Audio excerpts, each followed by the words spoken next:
জীবনে একদিন আকিকা নেই, এসব নীতি বাতিল। জীবনে একদিন আকিকা এটাও নেই। আব্দুর রাজ্জাক সাহেব, তাহলে যে 7 দিনের দিন আকিকা দেওয়া হয়নি, এখন বলেন আল্লাহ ভুল হয়েছে, মাফ করো, আর কোনো কথা নেই।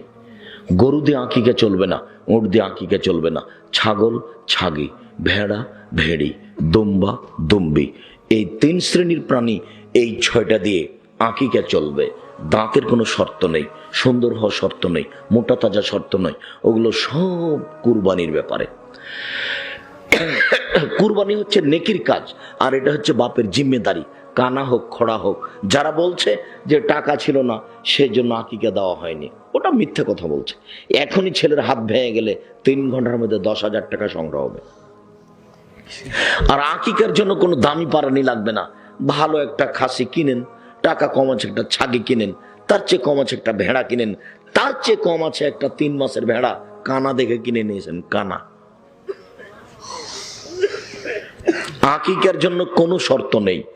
আকিকার জন্য 7 দিনের দিন একটা প্রাণী, ছেলের জন্য 2টা পশু জবে করতে হবে, আর নাম রাখতে হবে, আর মাথা নেড়ে করতে হবে। ডাক্তার বলেছে মাথা নেড়ে করো না, তখন আপনি বলবেন আমার ছেলে মারা গেলেও মাথা নেড়ে করব। তারপরে কি পরামর্শ আপনি বলেন? মেয়ে হলে কয়টি? মেয়ে হলে একটা, ছেলে হলে 2টে। মোটা তাজার কোনো হিসাব নেই। কানা হোক খোড়া হোক ল্যাংড়া হোক, প্রাণী যেন জাম থাকে। কথা বুঝতে পারেননি? এটা নেকির কাজ নয়, এটা হলো বাপের জিম্মেদারি। বাপ যে ছেলে মেয়েকে উপার্জন করে খাওয়াবে, তার এটা একটা। বুঝাতে পারি না মনে হয়। 14 দিনে 21 দিনে জীবনে একদিনে হিসাব করবেন না। গরু লাগবে না, উট লাগবে না, ছাগল ছাগি ভেড়া ভেড়ি, দুম্বা দুম্বি, কানা হোক খোড়া হোক ল্যাংড়া হোক, 2 মাসের হোক 3 মাসের হোক 6 মাসের হোক, যেভাবে আপনার সহজ। এরপরে খাতনা, অনুষ্ঠান ছাড়াই। তবে আকিকের গোস্ত বাপ মায়ের গোস্ত, বাপ মা খাবে। ওই কুরবানির গোস্ত, ওটা ছিল ফকিরের তাপ। আল্লাহ রসুল বলেছেন, আল্লাহ বলেছেন নিজে খাও ফকিরকে দাও, ওটা কুরবানি। যদি ফকির থাকে না দেন, তাহলে আপনি পাপী, দিতে আপনি বাধ্য। আর আকিকার গোস্তটা বাপের জিম্মেদারি, ও দিবে না দিবে সেটা তার ব্যাপার। আত্মীয় স্বজনকে দিবে না দিবে তার ব্যাপার। ও জবাই করে মানুষকে খাওয়াই দিবে কিনা সেটা তার ব্যাপার, ওটা ব্যক্তিগত ব্যাপার। আর খাতনার কোনো অনুষ্ঠান হবে না, এমনি ক্লিনিকে করে নে বাচ্চার খাতনা। আর না হলে আগে যে একজন খাতনা করা ব্যক্তি এসে সারা গ্রামের করতো না, ওইভাবে করে নেন। হ্যাঁ, যেটা হোক করে নেন, ওর কোনো অনুষ্ঠান নেই।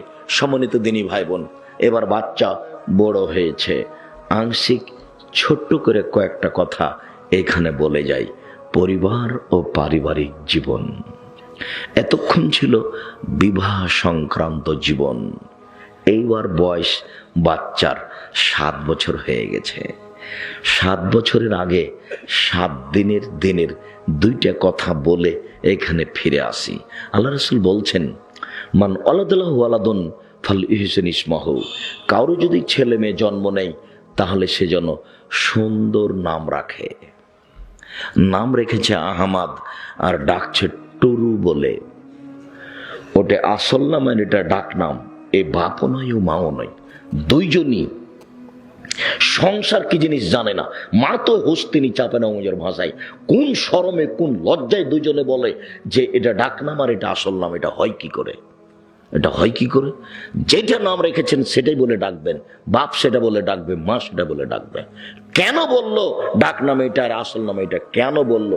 ও বাপের যোগ্যতা রাখে না বাপ কাকে বলে, ও মায়ের যোগ্যতা রাখে না মা কাকে বলে।